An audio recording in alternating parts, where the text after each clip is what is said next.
Okay,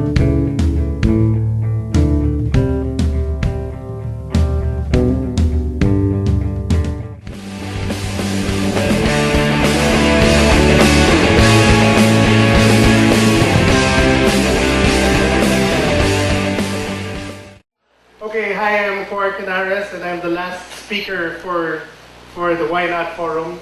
And I don't know why they put me after like the 10 most outstanding person in the world, but I'll try to do my best. Okay. Basically, I am a Filipino filmmaker. Okay, and that's something that I don't really take lightly. Okay, it's for the longest time I've always wanted to be a filmmaker, and even when I was directing music videos or short films or TV shows or whatever, I never used the word. Whenever they asked me my occupation, I always said director, and it was only when I made my first like 2-hour feature film that that I actually allowed myself to call myself a filmmaker. And I remember like one of the most kilig moments in my life, strangely enough, was filling up that form, the arrival card in the airplane, and then you go, nationality, Filipino, occupation, filmmaker. so that was like, yeah. So I just want to talk about how I got here, how I ended up becoming a writer, director, and whatnot, and I kind of like, through that personal journey, talk about much bigger things, or the ideals, or the dreams, or the realities that come with what I wanted to do. Basically, I started out at a very, very young age. When I was like 7 years old, my grandfather would bring laser discs, and we'd always watch. And I'd really, really get into movies, and I'd watch anything from Batman to Attack of the Killer Tomatoes to Toxic Avenger. Anything I could get my hands on, I'd watch. And then I became a big fan of cinema.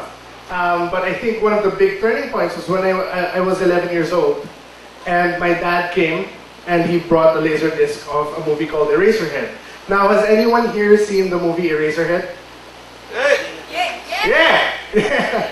Go radioactive. Go. Okay, Eraserhead in a nutshell is about a guy who finds out that his girlfriend is pregnant, and he hates the child and he wants to kill the child. And when the girlfriend gives birth, it's a mutant worm baby. And and so he tries to kill the child, but he ends up getting decapitated, and his head is turned into an eraser. And in the end, he finds consolation in this woman who dances and steps on gigantic sperms. I was 11 years old. You don't show that kind of movie to an 11-year-old. So I think that kind of messed me up, like, forever.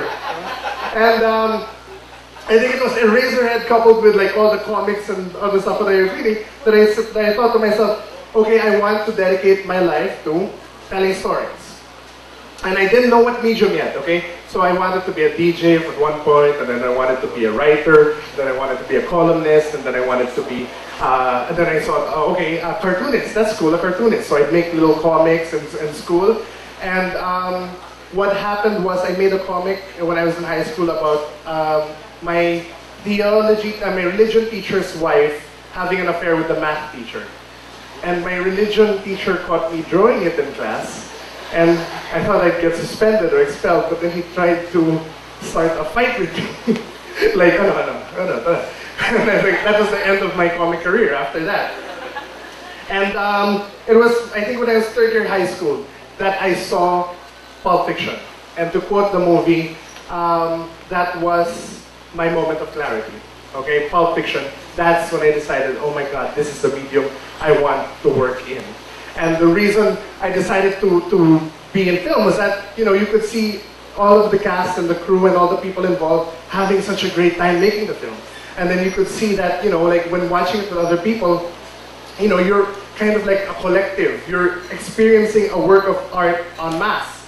And and it's real time, and it's popular. Everyone goes there. It's like and it's a very, very big Filipino thing, watching movies. And so I thought, wow, this is the best way to tell stories. And I was so obsessed with that movie. I was so obsessed with Pulp Fiction. I'd always quote it. I'd memorize it. I'd recite and say stuff from there. And after that, I became a major film fan. And when I realized something. Like when when you're in high school and you're studying in Ateneo, a lot of the things you hear, ang baduy naman ng mga local films. Grabe, ang pangit naman. Why would you watch local cinema? Ang baduy, ang cheesy. Ganun. But then, one of the realities one of the things I came to realize was that, if you look hard enough, you'll find so many great things. When people talk about Philippine cinema, they only talk about two people, basically. It's Lino Broca and Ishmael Bernal. But because I was this lone film fan, I would always go to these film festivals, and I'd always go to like whatever screening there was in whatever library or bar or whatever. And I'd find all these great filmmakers like Kitlat Tahimik or Mike De Leon. And actually, strangely enough, one of the most inspiring filmmakers that I would see as a student is actually documenting tonight's event, and that is Litsi.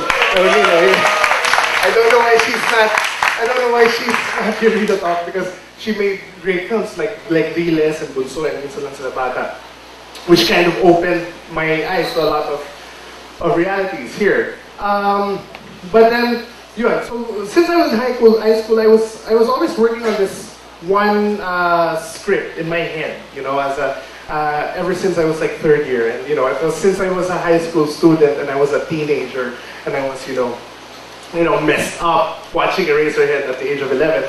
I wanted to make a film about a serial killer who was a cute girl, and she would make paintings out of her victims, and so sick and draw. But then I would make a lot of scenes. I do a lot of stuff, and then I kind of, and then I knew the name of the character, and I knew that her name would be Keka. Okay, that's one of I named her after my teacher when I was grade 3.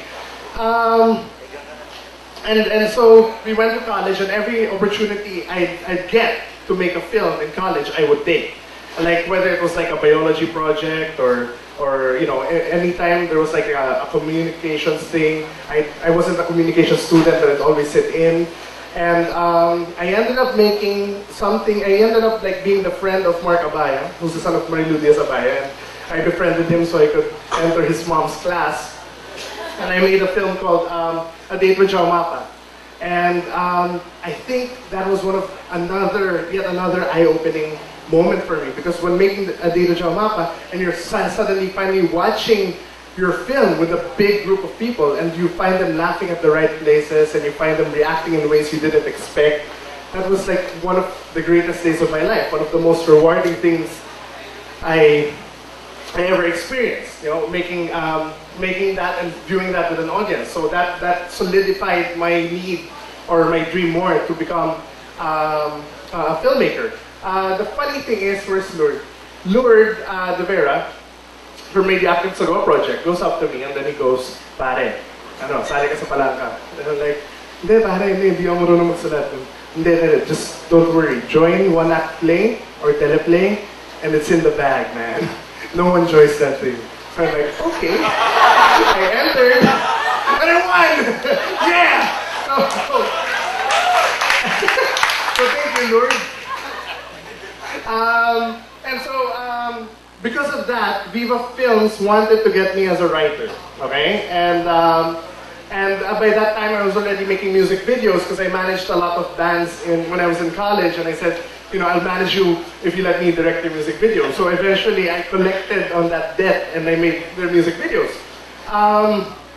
So I remember, like kind of my first meeting with a big company, with a big studio. Maybe I shouldn't have named them before, but it was quite an eye-opening experience to like the harsh realities of the Philippine cinema, of the Philippine film industry, because they sat me down and said, "You talented young boy.